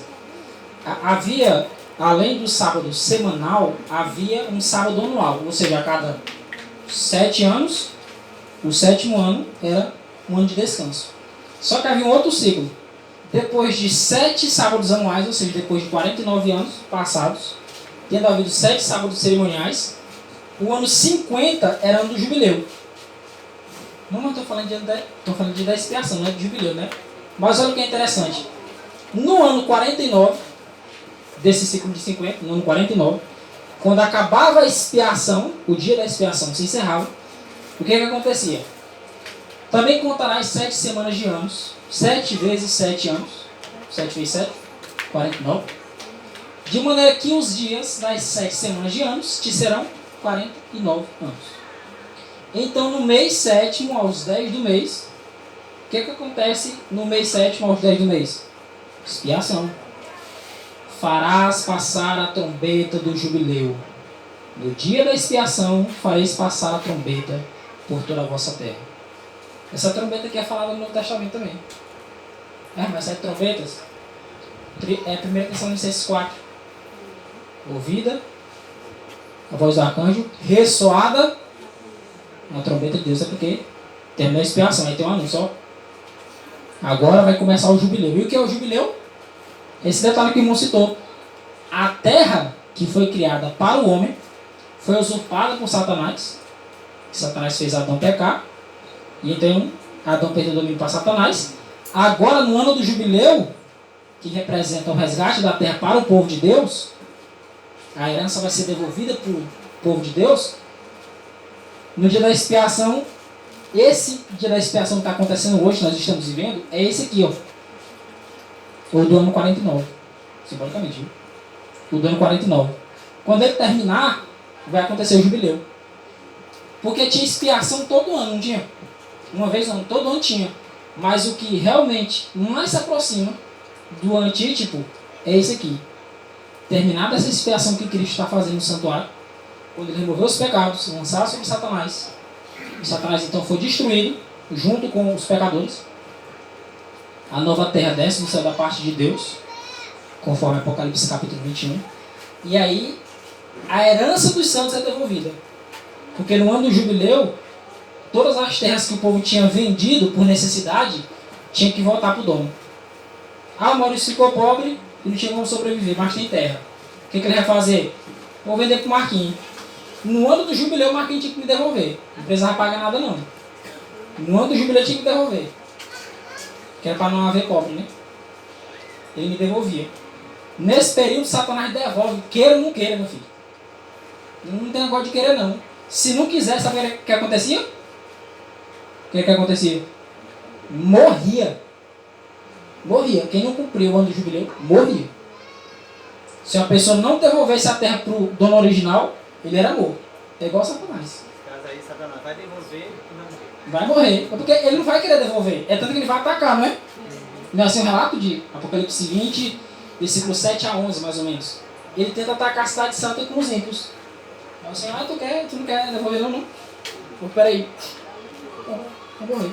Nesse período que tem o perdão da dívida também, né? Perdão da dívida? Isso, no ano do jubileu. Em alguns casos tinha perdão da dívida também no ano sabático. O especial e exclusivo do dia do ano do jubileu era a questão da devolução da terra. O exclusivo. Nos outros anos não tinha isso. Tinha perdão de dívida. Nos anos sabáticos, né? Mas no jubileu tinha que devolver a terra. Que era para simbolizar a devolução da terra para nós. Nós sabemos que o mundo não é de Satanás. O mundo é de Deus. Ele criou, é dele. Todas as pessoas também. Mas o inimigo, ele se julga o dono do mundo. Porque quando Cristo estava no deserto, que ele pegou Jesus e levou lá para o pináculo do templo, né? E ele disse, tu está vendo isso aqui? Todo esse reino aqui, desse mundo, tudo é meu. E eu te dou, se tu prostrado me adorar. Então o inimigo, ele quer ser o dono do mundo. Na verdade ele não é, mas ele quer ser. Ele tem essa usurpação de querer ser o dono do mundo. Então quando Cristo voltar, depois do milênio, né, quando a Nova Jerusalém descer do céu, ele não vai querer devolver, que Deus restabeleça, né, a terra ao povo como herança, né? Então ele vai querer, por isso que ele vai querer fazer uma guerra novamente. E aí vai ser a destruição final, tanto do inimigo como todos os seus seguidores, todos os seus anjos mal, todos vão ser destruídos nesse período. Verdade. Satanás não quer devolver, o Senhor disse, foi isso que não quer não. E é interessante, esse ano do jubileu era justamente para isso. Olha como Deus era maravilhoso. Todo dia, todo ano, toda festa cerimonial que tinha em Israel, todo sacrifício que tinha, era apontando para frente. O povo de Israel, muitos não sabiam disso, não tinham consciência disso, deixaram passar o simbolismo. No ano do jubileu, quando eles diziam assim, eu dizia, Marquinhos, devolve minha terra, Marquinhos, porque é o ano do jubileu, né? Está escrito. Marquinhos disse, não vou devolver não. Fez, o quê? Marquinhos está querendo dizer que Satanás vai devolver a terra para o meu povo, é? Entendeu? No ano do jubileu era assim. Não vai devolver não. Era o povo de Israel dizendo, ó, eu não acredito que lá no final de tudo, na consumação do plano da redenção, que Satanás vai devolver a terra de volta para o povo, para quem Deus fez, que são os seres humanos. O verdadeiro proprietário, sim. E isso. Aí ele disse, tu não crê nisso não. Destruído. Porque a expiação, irmão, às vezes a gente observa, eu sei que alguns de vocês já sabem disso, mas a expiação tem um significado muito mais profundo. Nós falamos aqui de resgate, né? Da pessoa humana que caiu em pecado, foi resgatada. Mas o que vai ser resgatado não é apenas o ser humano. Até a terra que for usurpada por Satanás vai ser resgatada. Esse sacrifício é perfeito. até a terra que foi usurpada por Satanás, na fraqueza de Adão, ela vai ser devolvida novamente ao verdadeiro proprietário, que é o Senhor que fez os céus e a terra, e ele vai de novo dar por herança ao homem que ele criou. Não é maravilhoso? Verdade. Lembrando aqui do ritual do santuário, o sangue também era derramado à base do altar do holocausto. No chão. Ia para terra.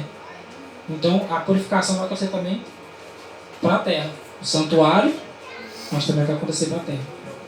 Tá? Porque o pecado do homem, por exemplo, é dito que o sangue de Abel clamava desde a terra, né? A gente é matado de pessoa que devem saber se o sangue de Abel tem um clama desde a terra. Tá? Para a gente fechar, o dia da expiação é dia de transferência de pecado para o santuário e de remoção. É dia de purificação, de tirar os pecados do santuário. Quando esses pecados forem tirados, vai ser colocado sobre quem? Sobre Satanás. Satanás passa quanto tempo preso? 100 anos? 1000 anos. Depois dos 1000 anos, o que acontece? Ele é solto, né? Aí ele vai tentar os ímpios que ressuscitaram. Certo? Aí o Senhor vai dizer, entre aspas, viu? Eu quero a terra, eu quero essa terra para o ser humano. Quero a terra de volta. Satanás não quer dar, vai tentar atacar a cidade santa para tomar, o Senhor fogo do céu e destrói. E aí nós vamos ter o Éden. Todo mundo aqui imagina o Éden bem bonito, né? Quando Adão e Eva moravam lá. Infelizmente a gente só pode imaginar, né? Pois vai ser mais bonito ainda para nós. Imagina isso. Já era bonito, que a gente tem essa ideia. O que a gente imagina não chega perto ainda. Mas para o povo resgatado do Senhor, que passou pelo pecado, que venceu o pecado com o poder de Cristo, o Éden vai ser ainda mais bonito. Então que nós possamos nos preparar, nós possamos estar com o devido Espírito. O Espírito conquistava Israel no dia da expiação. Confissão de pecado, a abstinência daquilo que faz mal ao corpo, consagração e oração contínua, para que a gente possa receber a bênção do Senhor. Oi.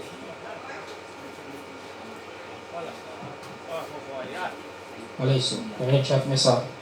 Tá, 15 minutos já. Fica quieto aí, viu, Benjamin? Bom, interessante demais essa questão do jubileu, né, irmão? Isso aí tem muita coisa pra gente estudar, bacana demais. É a questão desse calendário das festas do santuário, né? Só resumindo, o jubileu é um ciclo de cada 50 anos, né? Então raciocinemos um pouco, né? Deus deu para o homem, para Satanás, Deus deu para o homem 6 dias, Deus deu para Satanás 6.000 anos. O Espírito de Profecia tem mais de 50 textos dizendo que, né, irmão, o pecado só reina por 6.000 anos. A cada 50 anos é um jubileu, né? Então, se você dividir 6.000 por 50, dá quantos jubileus? 120 jubileus. Deus, irmãos, é pontual. Como disse Samuel Snow, Deus gosta de matemática. Deus é exato. 120 jubileus. Na volta de Cristo completa 120 jubileus. Exatamente 125 de 50. Podem fazer a conta. Uma geração na Bíblia é 40 anos. Se você dividir 6.000 por 40, dá quanto? Dá 150 gerações sucessivas. Então, irmãos, esse estudo do santuário é interessante, porque isso aí foi a base que os milênios estudaram para calcular a data, né, do desapontamento lá da purificação do santuário. E também aponta para a questão do dia da volta de Cristo, né? Então, Jesus Cristo vai voltar, irmãos, quando completar exatamente 6.000 anos, que é quantos? É 120 jubileus. Isso é um calendário que vem, né, irmão? É um calendário de Deus, né? Então, esse calendário do santuário das festas era o calendário de Deus, né? Então, o que nós já tivemos? Nós tivemos a Páscoa, né? Que era no dia 17 mês, né, irmão? Nós tivemos dias 14, nós tivemos os pães ázimos, né? Primícias, Pentecoste. Quais são as 3 festas do outono? Trombetas, né? Quando começou a soar a trombeta, né, irmão? Dia de 1º do 7º mês, né? Dia da expiação. Estamos vivendo no dia da expiação desde 1844. Qual festa falta se cumprir? Qual é a 7ª festa? Tabernáculo, sou festa de Cabanas. Olha, esse calendário é exato, é lindo demais, né, irmão? Então nós estamos vivendo no dia da expiação, desde 1844, e só falta a última festa, Vasconcelos, que é a festa de Cabanas, né, irmão? A volta de Cristo, né? Tudo baseado no calendário do jubileu. Então, interessante, irmãos. As coisas de Deus é tudo cronometrado, é tudo agendado, né? O Senhor diz que as coisas de Deus não tem adiantamento nem tardança, né? Então, tudo isso está atrelado, né, irmãos, ao santuário. Por isso que é muito importante, é vital a gente estudar e compreender esse assunto, né? Porque tudo realmente aponta para o ministério de Cristo, né? Tanto no Santo quanto no Santíssimo. Obrigado aí. Então, mas Deus nos abençoe. Vamos orar. E vamos orar para celebrar a Santa Ceia. Tem escapado, né? Oremos ao Senhor. Ora, irmão.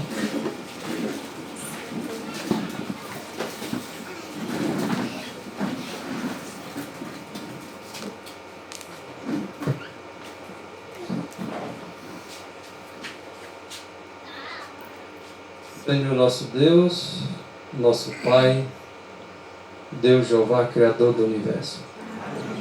O Senhor que criou o homem, que fez a sua estrutura, quer que nós tenhamos saúde e que nossa alma vá bem. Nós te agradecemos, Senhor, por os ensinamentos que o Senhor nos deste até aqui. E que os assuntos sejam edificantes para cada um de nós no decorrer de todos os momentos que estivermos por cá, nesse acampamento. E que nós venhamos tirar, Senhor, uma grandiosa lição. Os nossos corpos como santuário de tua habitação. Que o Senhor venha, por meio do teu Espírito, habitar em nós, que nós venhamos entender o verdadeiro significado do nosso corpo com de respeito ao santuário. E aqui o santuário do céu. Que o Senhor continue daí de onde o Senhor está, segundo o plano da redenção, intercedendo por cada um de nós, Senhor, aqui, e por cada um de todos os teus filhos na face de toda a terra. Nós te rogamos por essas bênçãos. Continua conosco. São bênçãos rogamos no teu nome. Amém.